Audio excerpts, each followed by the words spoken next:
need a nap. Don't we all? I need a vacation, actually, is what I need. Yeah. I've got to wait until June, which is very far away. Yeah, I couldn't wait that long.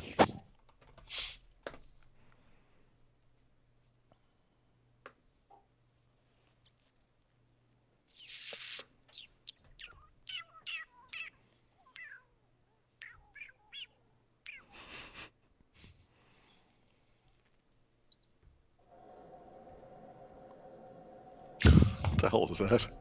What, did you hear that? Yeah, Yeah, it's actually really loud. it should stop in about 2 seconds. Yep. It sounds like an aquarium sound. It kind of is. I mean, it's running water is what it is. Oh, is it really? Through pipes. Yeah. Huh. I don't think I've ever heard that before. Well, But, usually the dishwasher isn't running at this hour, yeah, but today it is, and so it needed some more to drink. thus reinforcing the subterranean nature of your lair. Mm-hmm. Oh, this thing is primed to be a disaster. I mean, there's literally a water pipe that runs right through here that's exposed, and if it explodes, down goes the podcast studio. One gulp at a time. I was doing something, but I now have no idea what it was. Story of my life. Da, da, da, da, da, da.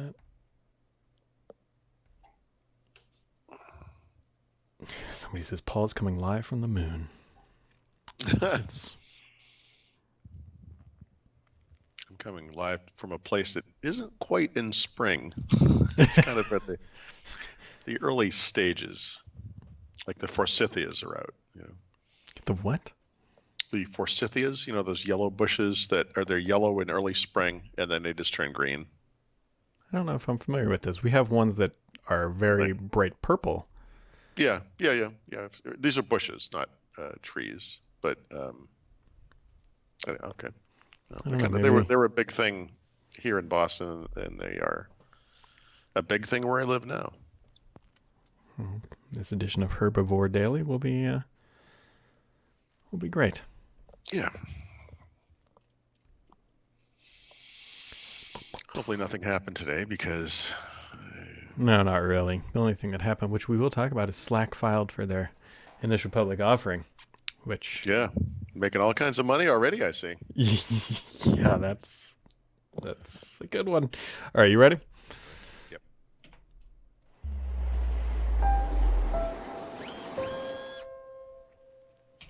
It's Friday, so why would Paul be at home? We are back, everybody. Paul is in Boston. I'm not going to be home many weekends over the next month or so. Well, couple things on the agenda. Tuesday of Build, I believe from 7 to 9 p.m. at the Pine Box, if that name sounds familiar, which it probably doesn't, but that's where we had the meetup last year, and that's where it will be happening this year. Really? Who's running that meetup? We are. Oh, we are. Oh, good. Now, to Paul's defense, this was just kind of Mary Jo was helping us figure this out, and Because Mary Jo and I decided not to have like we often do like a build blogger bash kind of thing. Yep. I think Tina had a play in this one. There's no surprise there. So yeah.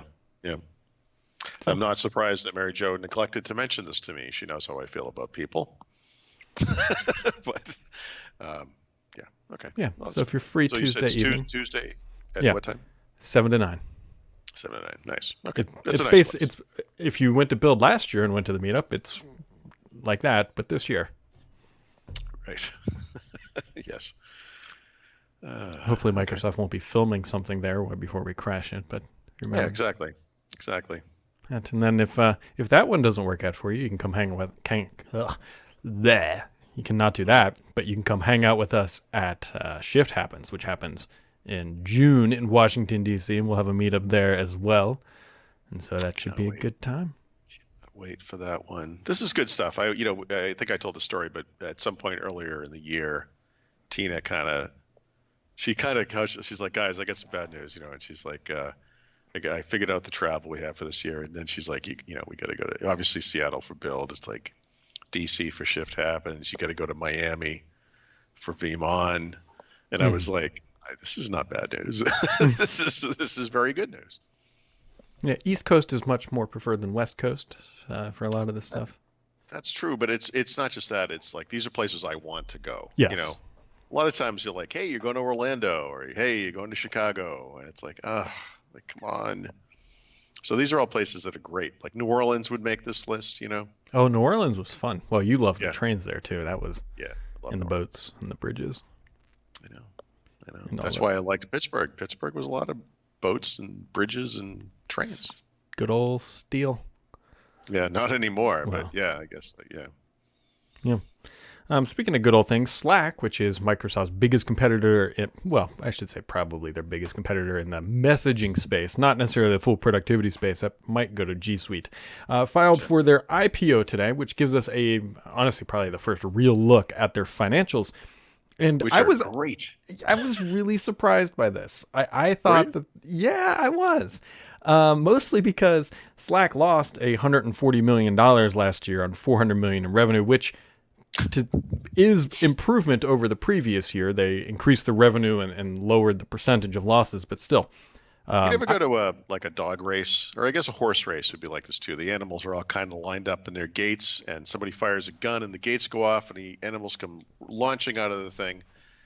This would be like that, except that they all tripped and fell over each other and injured themselves right away, and none of them actually ran. Yeah, I kind of. I will nod and agree and move on. For patronizing that. Yeah. It says that they have 88,000 paying customers, which is a lot. I mean, that's sizable.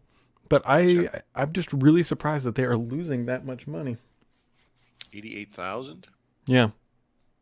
Yeah. Which I guess is a lot less than Microsoft's 180 million commercial customers for Office 365. Sure, but I mean, this is a small startup. I'm sure I'm sure the losses are all based on startup costs. Essentially, right? I mean, launching a new business like this is expensive, but I'm surprised. I was surprised the loss. I'm surprised by the loss. I wish Slack the best. It's great to have them as a competitor, or Microsoft needs them as a competitor, I should say, because Teams probably candidly wouldn't exist if Slack had never materialized. I just really thought that they would be like pretty far into the black, but. Yep. Well, I think this is I'm not like IPO guy or anything, but I mean, I know there are a lot of companies, like some of the ride sharing services are starting to, go public. And like the thing I had read or had seen somewhere was this notion that it was like, remember all those big internet companies and how they all like launched these really successful IPOs and everything? Well, there's a new generation coming, and they're all going to have massive losses. Yeah. And I think that's just maybe it's just the reality of the world today. It's just no longer possible to launch new businesses now in this environment with the established businesses that are out there, and do so in a way that's like immediately profitable.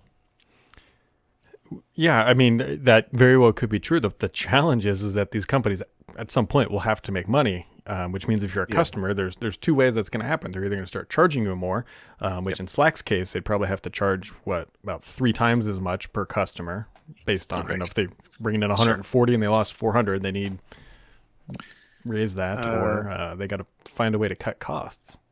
Yep. Yeah, I don't know. Slack, it seems like the startup cost would be a lot less than, say, for like an Uber or a Lyft or whatever. I sort of think of this company as being a lot like a Dropbox, maybe, or a like Evernote, even. Although Evernote is significantly smaller still, but still, the idea is you're making software. I mean, you have some number of users, and you have some number of paid users. I mean, it seems like this could be a profitable venture. So like I said, like you said too. I mean, it's a little surprising, and I'm curious. I don't know. I didn't look at it yet. I was driving all morning, obviously. But I'm curious. Did they explain it at all? I mean, did they know? There's not. I didn't read their full IPO. I just caught some highlights, such as they have 575 companies paying more than $100,000 for their subscriptions. Wow. So 88,000 of that, 500 and we'll just say 600 paying more than $100,000 each. That's a lot of. Yeah. That's a lot of I'm slacking. surprised. Surprised Slack is still a standalone company. Frankly, it Oh seems yeah. like obviously Microsoft could have and then declined to buy them. Google seems like they would be a good Hmm. choice. There are Amazon other even Amazon. potentially. Yeah. Yep. Yep. And speaking of Amazon, this will make you happy, I'm sure. Did you see that they're Hmm. contemplating or rumored Yeah. to be launching not the room music service we talked about last week, but another one, a like the higher end, a high fidelity version of Amazon Music because why not? No. Yeah, boy. So as confusing as what they had announced last week was, or eventually announced, this it at least made sense, right? In other words, Amazon's customers are kind of I would say span a spectrum, of course, different types of people and different types of incomes and all that kind of stuff. But, they don't really have any high-end brands, they Hmm. don't, and maybe that's somewhere they go, where they have like a kind of a Neiman Marcus style thing that is like upscale version of Amazon or something. But launching like a premium, like a audiophile category music service, like what, They should call their premium brand the Bezos. the basis. Yes. Um, that's good. Yeah, I don't see it, and I think a company like Apple could pull it off. Hmm. We know there are some, like, isn't Tidal kind of a Yeah, high Tidal quality thing? pitched that was one of their pitches that they had higher fidelity. There was also that music player, Yes, the what's that guy's name? Panos player or something. Oh, I wasn't thinking of that. There was a was that the one that was backed by Neil Young or whatever, and it Yeah, was what was that okay. called? So maybe it was the same thing. But that type of thing, I don't know. I just saw, I don't remember the name of the company, but some kind of a high-end stereo brand Hmm. this week just launched a like a premium set of smart speakers, kind of rival Sonos. And like that kind of thing makes sense to me because it's a lucrative market, it's a small market. You kind of want a small company makes sense for that kind of thing, like Yeah, a Cambridge Soundworks kind of a thing. Amazon, though, is just, they're a mass retailer. They're Walmart, right? yeah. And there's nothing wrong with that. Obviously they have a huge audience, but I don't think you- you're you're making a really cheap music service for people who are listening to music out of a tin tube, like an Echo, right? Hmm. And then you're like, hey, yeah, you know what else we should do? Is make this other thing. And it's like, Yeah. I don't know. We spent too much time on this already, but it just doesn't make sense to me. That thing was called the Pono player, not Pono. Panos, not the Panos. That's Panos Panay. Sure, sure. But I could also see Sonos potentially launching like a high fidelity that would fit their whole premium market brand. But Yeah, absolutely, absolutely. yeah, With the Pono player, you said, yeah, was that Pono where Pono. did that guy from Microsoft go there? The guy who actually was on Surface before, and he was on MSN long before that. Geez, he went to a You're not talking Charlie audio. Kindle, are you? No, no, no. No, he went. Well, he did Echo, Yeah, no, I know. He left. but he left. Yeah, no, no. There was a guy who left Microsoft to go work at a high-end audiophile kind of thing, and that business never succeeded. And he went Brian Hall. Brian Hall. Yeah, but no, he didn't go there. He went somewhere No, else. okay. He went somewhere else. Okay. Which, I think he went to Amazon, by the yeah, way. now he's Afterwards. he's at Amazon right now, leading Yeah, some of their cloud marketing stuff, I believe. sure. Yeah, he's a good guy. He is. He's a very good guy. And then the other thing too, which just happened, breaking news, if you will. Windows 10 build one. Oh geez, Oh, no. there's a bunch of eights in this. 18885 is now available. Includes Wow. the new phone app, which I think you wrote about this morning, is now Okay. updated. The long-awaited updates to Narrator are also included. If that's been your thing, Actually, it's kind of amazing how often Narrator has been updated. If it you follow does. the Windows Insider stuff, I mean, they updated that technology quite a bit. Yeah, the only thing updated more frequently than that, I think, is Defender. Exactly. Yep. And those are the big ones. And then if you had that blocking bug that they were doing on the previous builds, that has been removed, and you are now free to install that update. This is a 20H1 build, Yes, 19H2 still remains elusive right? for now. I'll take a look at this after the podcast, but hooray. Yeah, so that would be skip ahead, which means what we've got a week and 1 day until build. No, week and 2 days. We'll be in Yep. build. We'll be in Seattle together. It's unbelievable contemplating this. Yeah. Mm-hmm. Mm-hmm. Mm-hmm. Well, I don't know, Paul. I mean, that's kind of the major news in the past 24. Oh, the other thing too, which this was spotted by Pure Infotech. Yep. Actually, no, this was a really good spot by him. The latest update, the May 2019 update, is going to increase the minimum required storage to 32 gigs, up from 20, which may not sound like a big deal for most people unless you have a low-end machine or an older machine and you've kind of just been scraping by. This very much could put some people out of the running for updating their machines. Yep. Yeah. These limits had been in existence since the first version of Windows 10, and they never changed. This is the first time they've changed. And I know they're putting aside extra space now for updates and that kind of thing too. That maybe that plays a role in it. But I always sort of thought about it in terms of new devices. And when Windows 10 was still brand new and Windows 8 was still kind of kicking around, there was still this notion of maybe these like kind of tablety devices, small tablets, etc. And a lot of those devices come with 16, 32 gigs of storage, which is really low. Not to mention like eMMC storage, which is really, really slow.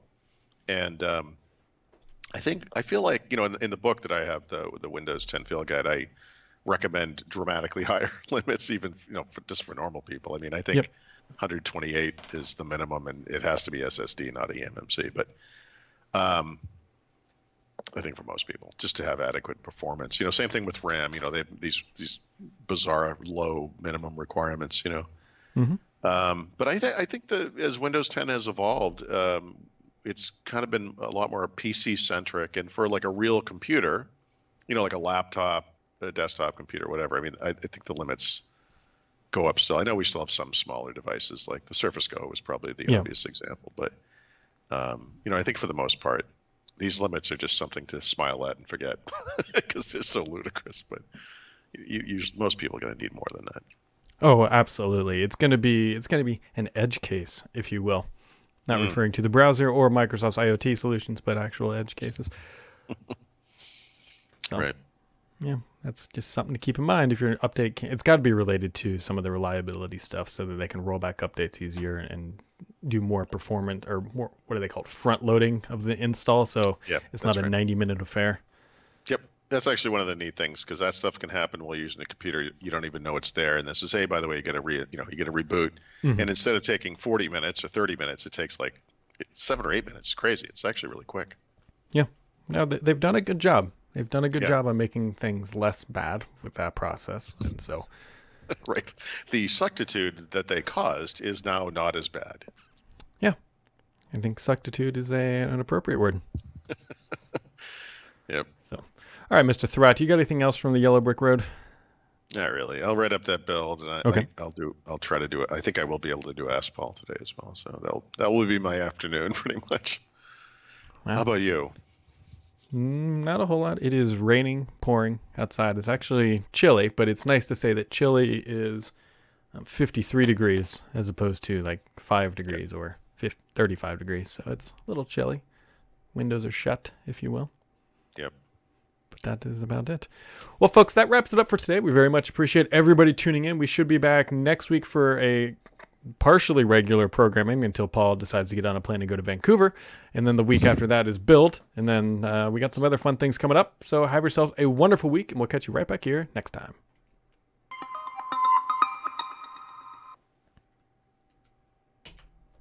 Yeah, right. Next week, I'm going to have to do this from... Richard must have crazy connectivity. He must have like a pipe going right into the central Canadian internet line or something. If he doesn't, we will sham him multiple. Is he coming to build? Yeah. I'm driving down with him, actually. Okay. In fact, the Windows Weekly thing we're doing is going to be at his little podcast studio over the Sheraton or something. So he's there. I think he's helping run I think he has something to do with the Microsoft broadcasting stuff or something. I don't know, but he wouldn't surprise me. Good. I haven't seen him since Ignite, I guess. I think that's when I last saw him. So. And I saw him at Ignite for exactly like 2 seconds because that was it. It was. Yep. Yeah, he walked through and I said I was like, oh good, Richard's here. And then the night kind of went on. I'm like, I never talked to Richard. Yeah. And I think he must have saw the crowd and was like, I can't, whatever. Yeah. So, all right. Enjoy your time up there, and we'll talk next week.